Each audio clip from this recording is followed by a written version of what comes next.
Game number 1 Jesuit against Barlow. Earlier this week, Jesuit quarterback Diallo Lewis said that the Metro League is a lot tougher than the Mount Hood League, that the Crusaders should beat Barlow. Tonight it was time to back up the talk, but the first touchdown was set up by Barlow quarterback Terry Hurt and receiver Phil Freeman, who makes a great catch. A few plays later, Willie Huffman pounds in for the TD. Barlow led this thing 7-0. Surprisingly, the Bruins were fired up, to say the least.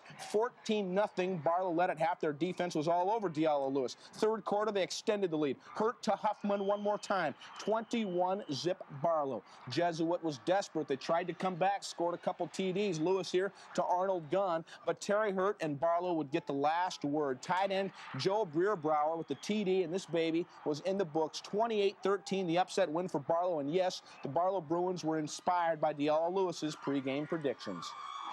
I don't think it helped them to talk that way on the TV, the other night. I think some of our kids got a little upset about that.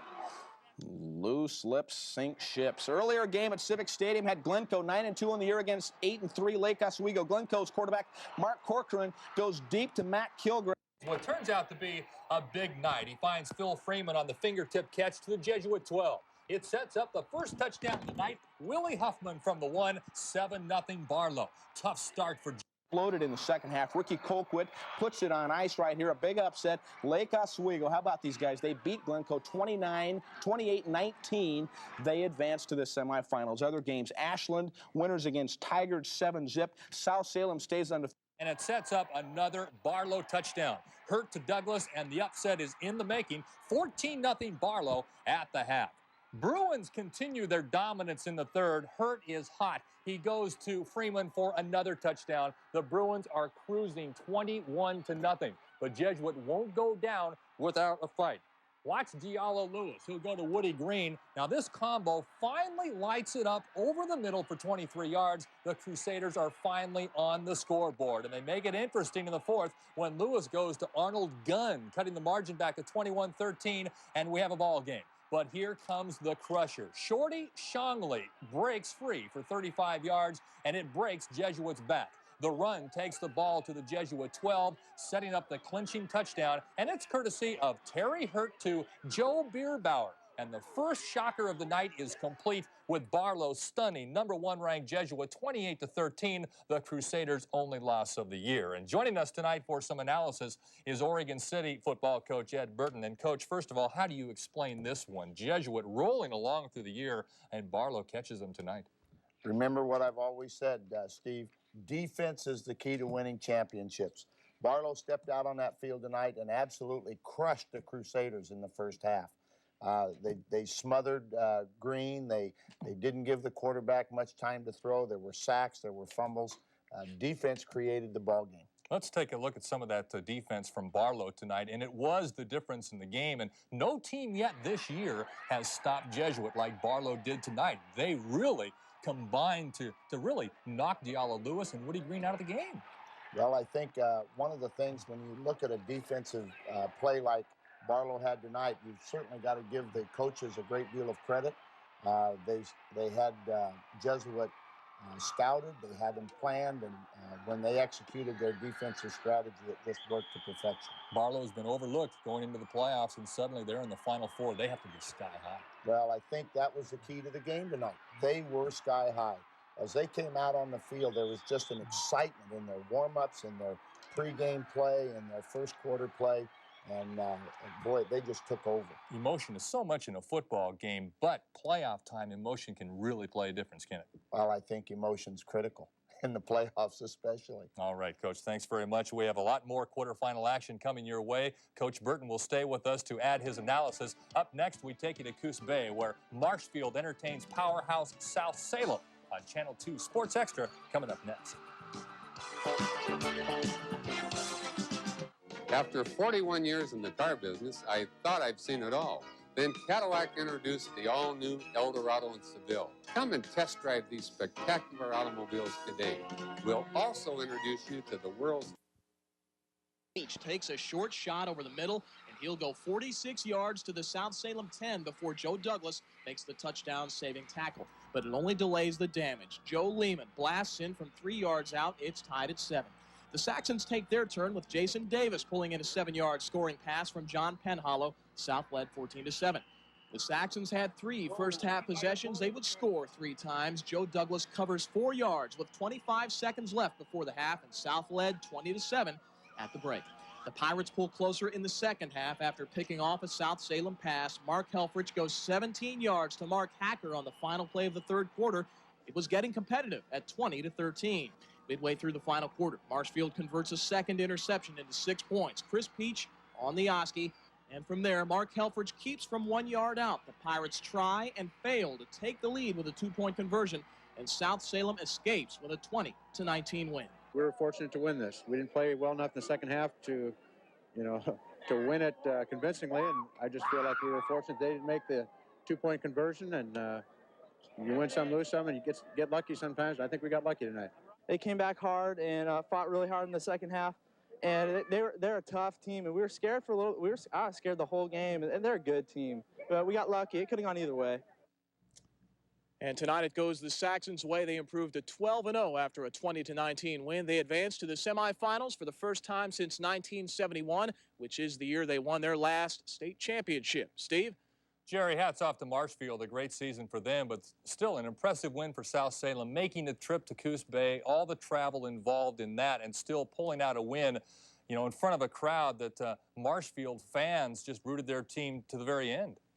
Hostile situation, Steve, and the Saxons did not play really a very good second half. They made some mistakes, but they overcame those mistakes in the hostile environment. They look pretty good tonight. Okay, big win for the Saxons, Jerry. Thanks very much. And Coach Burton, a lot of people think that South Salem is the team to beat. I think more so now. South Salem and Coach Randy Wagner has defeated 2 really, really tough teams now in the playoffs. When they beat Sunset, I believe they were for real. Going down to Marshfield, and I don't know if you've been there, but it is a snake pit. And those kids at Marshfield play very tough there. And by the way, there are a lot of juniors on that Marshfield team. But Randy Wagner and South Salem and Joe Douglas really look tough now in the playoffs. You mentioned Joe Douglas. Seems like state championship teams have that big gun, and South Salem has the big gun in Joe Douglas. Well, over 30 touchdowns, a great offensive line in front of him. And they've got the combinations right now. Okay, well, they're in the Final Four, and still more playoff action coming your way. We'll take a quick break, but when we come back, we go back to Civic Stadium. That's where Lake Oswego and Glencoe went head-to-head tonight. Back with those highlights next on Channel 2 Sports Extra. Saw Metro League power Glencoe taking on surprising Lake Oswego. The Lakers barely survived the Three Rivers League, but their game has come together in the playoffs. Let's get to the highlights, and you'll see a defensive struggle early. Glencoe with an all-out blitz. Peter Fisher eludes the first wave, but he's finally taken down by the aggressive Crimson Tide D. But the Lakers show defense of their own. Mark Corcoran caught. We're in the middle of a 0-0 ball game. But finally, Glencoe starts moving the ball. Mark Corcoran goes to Tony Cox, 33 yards on the pass play, and the Crimson Tide is on the move. They find success through the air, so they keep it up. Again, it's Corcoran going on top, 35 yards to Matt Kilgrass. Touchdown Glencoe, 6-0 Crimson Tide at the half. But Lake Oswego comes out fired up for the final 2 quarters. Ricky Colquitt on the move, 20 yards, and the Lakers have something going down to the Glencoe 18, and they make something of it. Peter Fisher up the middle, the final 18 yards. Lake Oswego on the board, leading 7-6 in the third. But the Lakers aren't finished yet. They get the ball back and do it again, and again it's Fisher doing the damage. Another 33 yards down to the 1, setting up another Lake Oswego touchdown, 14-6 Lakers. Glencoe doesn't panic. Again, they go to the air. Corcoran to Jason Treelor. The 2-point conversion is no good. 14-12, LO hangs on. The Lakers bring out the offense again. This time it's Dustin Shannon with the big play, 44 yards and the touch. Can you believe those Lakers? They're up 21-12. Glencoe says this thing isn't over yet, and they're right. Corcoran hooks up with Tony Cox, and Lake Oswego's lead is down to 21-19, but that's as close as Glencoe can get. Ricky Colquitt wraps up a shocking upset. Lake Oswego stuns Bruins Glencoe 28-19. The Lakers are headed to the semifinals. One other final tonight in the mud at Ashland. The Grizzlies score 1 touchdown, and it's enough to beat Tigard 7-0. The semifinal matchups look like this. Ashland in the Final Four against Barlow, and surprising Lake Oswego takes on South Salem in the other semifinal. The two winners meet in the championship game December 7th, and you can see it live right here on Channel 2. And, Coach, first of all, Lake Oswego, you play the Lakers this year. They struggled a little bit in the Three Rivers, and suddenly they're in the Final Four. Well, Steve, they didn't struggle in the Three Rivers. Our league was extremely tough. We were very fortunate to beat Lake Oswego. I tell you right now, you got to give Coach Weber some votes for Coach of the Year. He's done a great job with these kids. Let's talk a little bit about Pete Fisher. Pete Fisher runs the option and scores. He kicks the extra points. He punts. He plays defensive linebacker. I mean, that kid was all over the field. And then the two superstars for Lake Oswego, the two Bingham brothers, were just outstanding tonight. A team that you favor going down the stretch now? Oh, I don't know about that. Every game's been an upset as far as I can tell. They'll have a tough game against South Salem, a very tough game. Two old coaches used to be at Oregon City, Coach Wagner and Coach Weber. And then the other game is just going to be a phenomenal game also. Great matchups for the semifinals. All right, we'll be looking forward to it, and we'll be with you all the way. That wraps up another Channel 2 Sports Extra. Our thanks to Oregon City coach Ed Burton. We'll be back again next week with semifinal highlights. Thanks for watching, everybody. Nightline is coming up next.